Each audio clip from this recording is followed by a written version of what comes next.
दोस्तों अगर आप एसी की सर्विस करवाने वाले हैं तो इस वीडियो को जरूर देखिएगा, क्योंकि आज मैं एसी के ऐसे ऐसे स्कैम बताने वाला हूं जो आपके साथ में हो सकते हैं या फिर हो चुके होंगे। इसकी वजह से हर साल हजारों लोग बिना वजह के पैसे गंवा देते हैं और सबसे खास बात यह है कि पैसे भी चले जाते हैं उनके और उनकी प्रॉब्लम भी सॉर्ट आउट नहीं होती। ये बात जो भी ईमानदार मैकेनिक है एसी का वो अच्छे से जानता है कि कुछ लोग इनकी लाइन में ऐसे होते हैं जो ग्राहक को जानकारी कम होने की वजह से उनका फायदा उठाते हैं और उनसे बिना वजह के पैसे वसूलते हैं। दोस्तों बात करते हैं स्कैम नंबर 1 की, बिना वजह गैस भरने की सलाह देना। जी हाँ दोस्तों, ये सबसे आम स्कैम है। दोस्तों आपने ज्यादातर यही सुना होगा कि कई बार मैकेनिक आते हैं और वो एसी को देखने के बाद तुरंत बोल देते हैं कि भाई आपके एसी में गैस खत्म हो गई है। दोस्तों मैं आपको बता दूं, गैस कोई पेट्रोल नहीं है जो उड़ जाएगा। गैस जब ही खत्म होती है जब गैस कहीं ना कहीं से लीक हो रही हो। बिना लीक के गैस कभी खत्म ही नहीं होती, क्योंकि ये गैस ऐसा नहीं होता कि 1 साल चलेगी 2 साल चलेगी फिर आपको फिलअप करवानी पड़ेगी, ऐसा नहीं होता। अगर एसी में गैस लीक है तभी वो खत्म होगी, अदरवाइज गैस खत्म नहीं होती।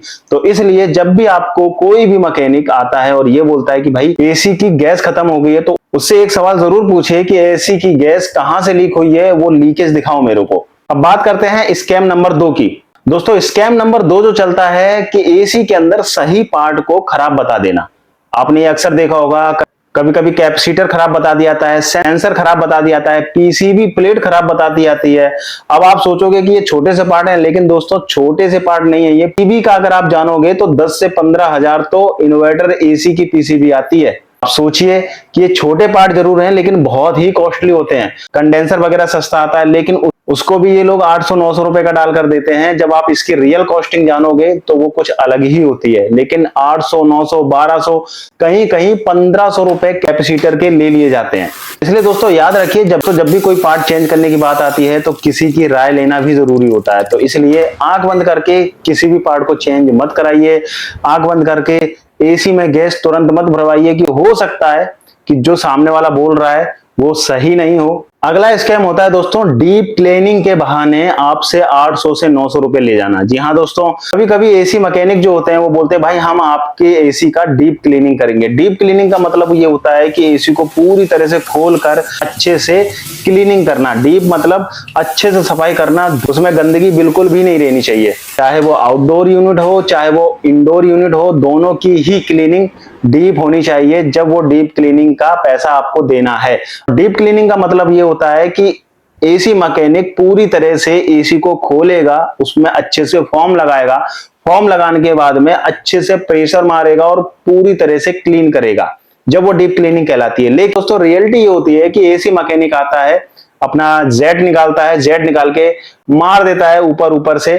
कहीं कहीं तो ऐसा भी देखा जाता है कि फ्लोर पर ही खड़े होके नीचे से जेट चला देता है और हो गई सफाई। मतलब सीढ़ी के ऊपर भी नहीं चढ़ना होता, उसको नीचे से ही मार देता है। तो इसको डीप क्लीनिंग नहीं कहते दोस्तों। एसी जब भी अच्छे से चलेगा, जब भी अच्छे से कूलिंग करेगा, जब उसके अंदर कोई गंदगी ना हो, क्योंकि एसी में प्रॉब्लम जब भी क्रिएट होती है जब इसकी सफाई अच्छे से नहीं होती। तो याद रखिएगा, डीप क्लीनिंग के बहाने आप 900, 1000 रुपए मत दीजिएगा, पहले देखिएगा कि क्लीन कैसे कर रहा है। दोस्तों बात करते हैं अगले स्कैम के बारे में। दोस्तों इस स्कैम में कभी कभी एसी मैकेनिक जो होता है वो ये बोल देता है कि भाई ये लो स्पेयर पार्ट, ये मैंने डाले हैं और ये ओरिजिनल स्पेयर पार्ट है। मतलब हम जो स्पेयर पार्ट डाल रहे हैं ये कंपनी का स्पेयर पार्ट है, ये बहुत ही कॉस्टली आता है, इसलिए ये आपको महंगा लग रहा है। तो फ्रेंड ये बहुत ज्यादा जरूरी है जानना, जो भी स्पेयर पार्ट आप डलवा रहे हो अपने एसी के अंदर, सबसे पहले तो ये देखिए कि वाकई में उस स्पेयर पार्ट की डलने की जरूरत है या नहीं।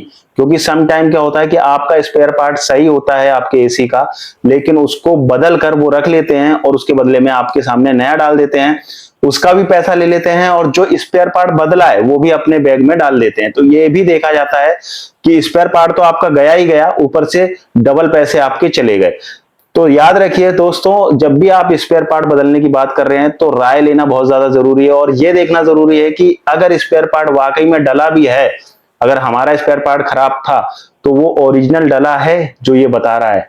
तो इसलिए स्पेयर पार्ट डलवाने वक्त ये आपको चीज देखनी होगी। दोस्तों बात करते हैं अगले स्कैम के बारे में। दोस्तों कभी कभी एसी मैकेनिक जो होते हैं वो अपनी मेहनत बचाने के चक्कर में ड्रेन पाइप साफ नहीं करते। जी हाँ दोस्तों, ड्रेन पाइप वो होता है जब आप एसी लगवाते हो तो एक पाइप निकलता है जिसमें से बूंद बूंद पानी गिरता रहता है, वो आउटसाइड में लगाया जाता है। जिससे कभी ड्रेन पाइप चौक हो जाता है और आपका एसी जो है पानी लीक करने लगता है आपके कमरे के अंदर। तो ये भी होता है कि वो अपनी मेहनत बचाने के चक्कर में ड्रेन पाइप से कचरा नहीं निकालते, क्योंकि कहीं कहीं ड्रेनर पाइप को साफ करने का हेडेक बहुत ज्यादा होता है, क्योंकि इंस्टॉलेशन ऐसी जगह होती है जहां पर वो पॉसिबिलिटी नहीं होती। लेकिन ये चीज ना कहकर एसी मैकेनिक उसको जल्दी जल्दी करके निकल जाते हैं और उसके बाद जो प्रॉब्लम फेस करनी होती है वो आपने फेस करनी होती है। तो इसलिए दोस्तों जब भी आप एसी की सर्विस करा रहे हो या जो कुछ भी करा रहे हो, बहुत ही अच्छे से देखना पड़ता है कि ये काम जो हो रहा है वो सही हो रहा है या नहीं। दोस्तों ये तो थे वो स्कैम जो आपके साथ होते रहते हैं लेकिन आपको कुछ पता ही नहीं होता। तो दोस्तों इस वीडियो को देखने के बाद में शायद आपको अब समझ आने लगे कि हाँ सही सर्विस क्या होती है, स्पेयर पार्ट कब आपको चेंज कराने चाहिए और क्या क्या देखना चाहिए। दोस्तों ये प्रॉब्लम भी ज्यादातर फेस होती है कि आप एज ए कस्टमर हो, आपने बोला कि भाई मेरी एसी कूलिंग नहीं कर रही है, तो सामने वाला बंदा आता है, सबसे पहले एसी की हालत देखता है, बोलता है भाई एसी की डीप क्लीनिंग होगी।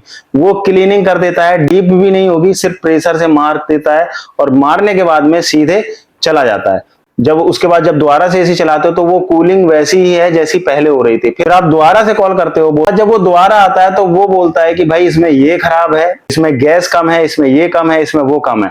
तो दोस्तों याद रखिए, अच्छा मैकेनिक वही होता है जो एनालाइज करे पहले। जी हाँ दोस्तों, आपने अगर उसको बुलाया है कि भाई मेरे एसी में ये प्रॉब्लम है, कूलिंग नहीं कर रहा, तो उसको एनालाइज करना चाहिए पहले, एसी को देखना चाहिए, उसकी पावर देखनी चाहिए, उसकी गैस देखनी चाहिए स्टार्टिंग में ही। ये नहीं कि पहले आते ही उसने पहले सर्विस कर दी, उसके बाद में चला गया, उसके बाद फिर फोन कर रहे हो कि भैया हमारा एसी सही नहीं हुआ है, कूलिंग नहीं कर रहा। फिर उसके बाद जब दोबारा आता है तो बोलता है भैया गैस खत्म होगी या कंडेंसर खराब हो गया। ये सर्विस के पैसे पहले ही ले गया वो, उसके बाद आप कंडेंसर के भी दो, उसको गैस के भी दो। तो दोस्तों ये सारी चीजें आपको जानना बहुत जरूरी है। जब भी कोई मैकेनिक आता है तो उससे पहले बोलो इसका सारा एनालाइज कर, गैस चेक कर पूरी है या नहीं, कहीं से लीक है तो नहीं, उसका ब्लोवर चेक करो कि कितना गंदा है कितना नहीं है, उसके इंटरनली पार्ट देखो कितनी ज्यादा गंदगी भरी हुई है। ये सारी चीजें आपने पहले चेक करा लेनी है, उसके बाद ही आप उसको बोलिए कि ठीक है आप करो। दोस्तों ये प्रॉब्लम आपने भी कभी ना कभी फेस की होगी। तो फ्रेंड्स ये थे कुछ स्कैम जिनसे आप बच सकते हो इन सारी बातों का ध्यान रखकर। अगर वीडियो इंफॉर्मेटिव लगा है तो चैनल को सब्सक्राइब करें, वीडियो को लाइक करें, शेयर करें। धन्यवाद। जय हिंद।